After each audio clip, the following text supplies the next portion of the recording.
Hello my dear students.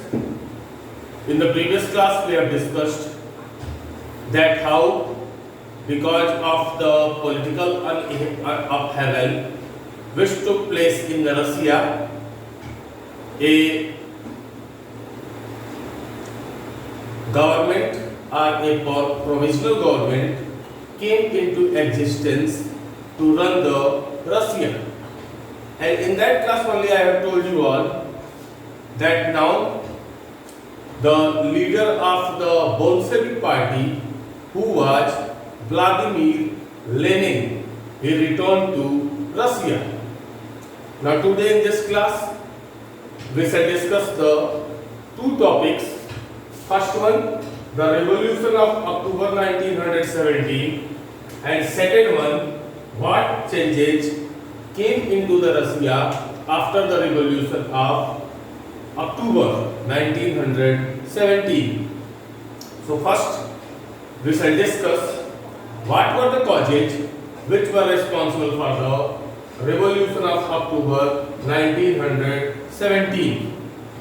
As in that class I have told you all that after the revolution of the February, a provisional government was set up, and that provisional government started to take some stern measures. In that class only I have told you all the three theses are the April thesis of the Lenin.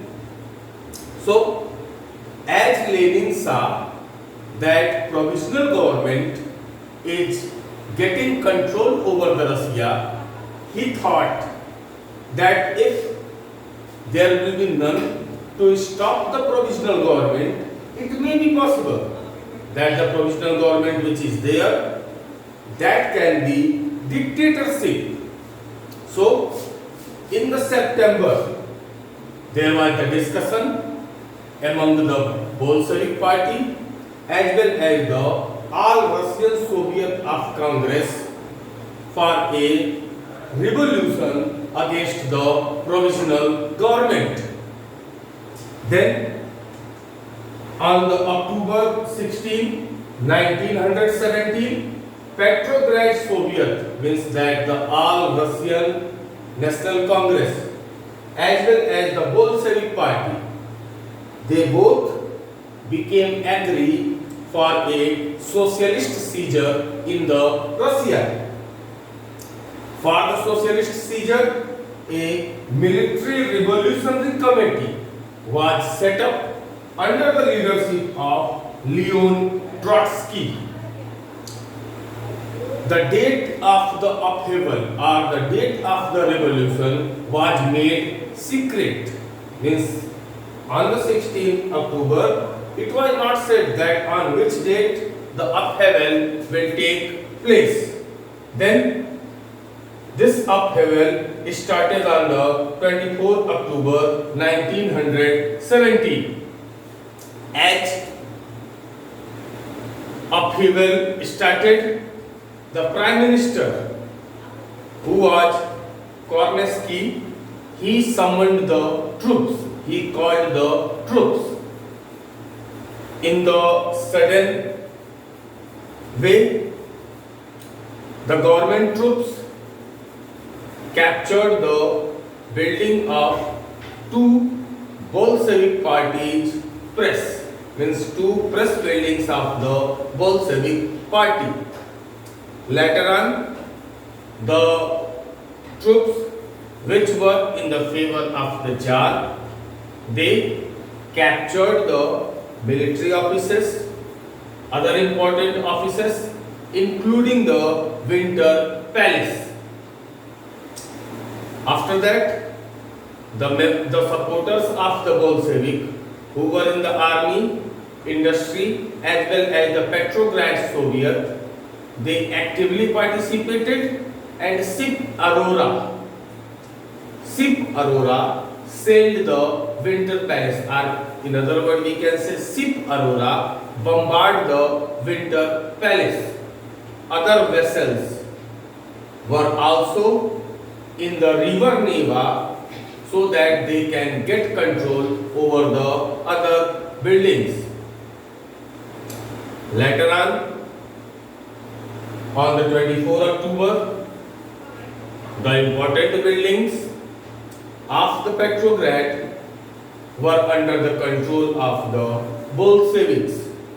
But this upheaval was not uniform in all over the Russia.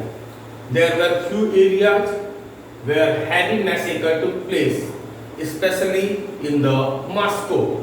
But till the December, Bolsheviks were able to make law and order or to control the whole Russia's situation. So this was all about the October Revolution of 1917. Now after that, we shall discuss the next topic of this chapter. What changed after October? What changes took place after the October? My dear students, we are knowing that Bolsheviks were totally against the private property, and after the revolution of the October, industries and banks were nationalized in the November 1917. Besides that, land was declared the social property, and it was said to the peasants that they can capture the land of the nobility and the church. Bolsheviks also got control over the important buildings as well as the buildings of the nobles, and that important buildings were separated and distributed according to the need of the family members.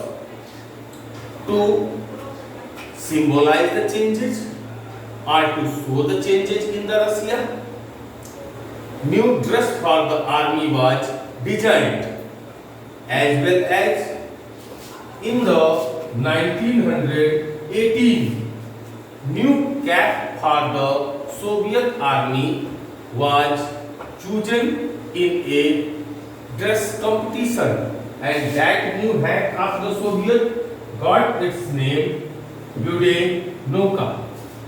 Yes, this was the new name of the Soviet hat, which was adopted after the revolution of after the October Revolution of 1917.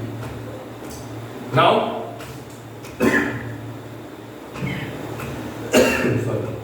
in the November 1917, Bolshevik party contested into the parliamentary elections of the Russia, but Bolshevik party was unable to achieve the majority.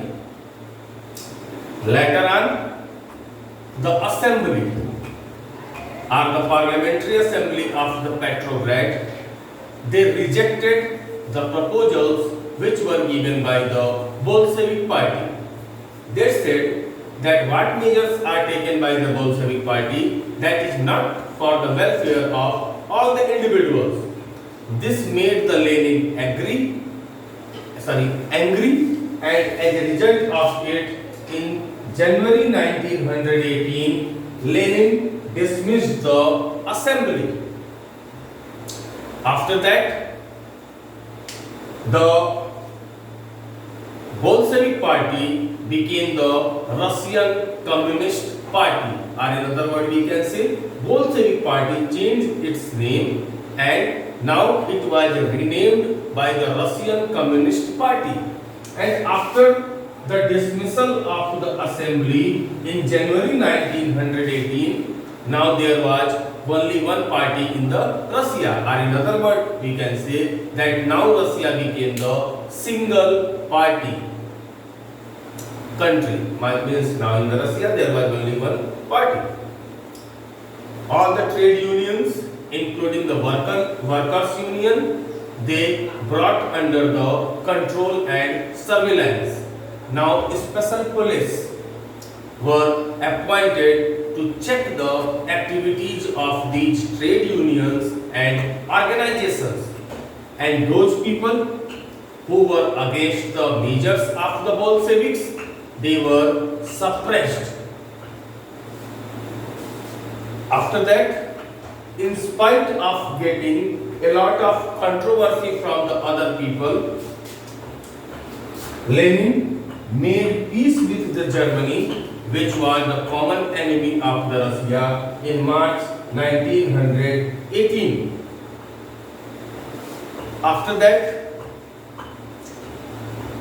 many students, including the other professional people, they were worried by the steps taken by the Lenin. Now they started to raise questions on the Bolshevik measures. They said that first party was stood for the socialism and democracy, but now it is not visible. So this was all about the today's class. In the next class, we shall discuss the Civil War because of these events or because of the steps which were taken by the Bolsheviks. Civil War took place within the Russia, and later on we shall also discuss the collectivization program which was given by the Stalin. My dear students, I have to repeat my words which I had spoken in the previous class. Still today I am not finding any type of reasonable comments from you all. It is showing that you all are understanding everything, or you all are not interested in this subject, or you are not studying only. So please, my dear students, it's my request. Please try to watch the video, try to understand, and if unable, please ask me through the comments. Besides that, you have also got the contact numbers of the individual teachers of the individual subjects. You are also free to make call and ask. And you only can't make the call. If your parents are having any type of doubt, including any issues of the school, they are also free to contact with the individual teachers. So it's my humble request, please make interactions, because if interactions will be there, we will be little bit happy and we will be assured that you all are focusing on the video classes which are given by the school management. So, bye bye my dear students.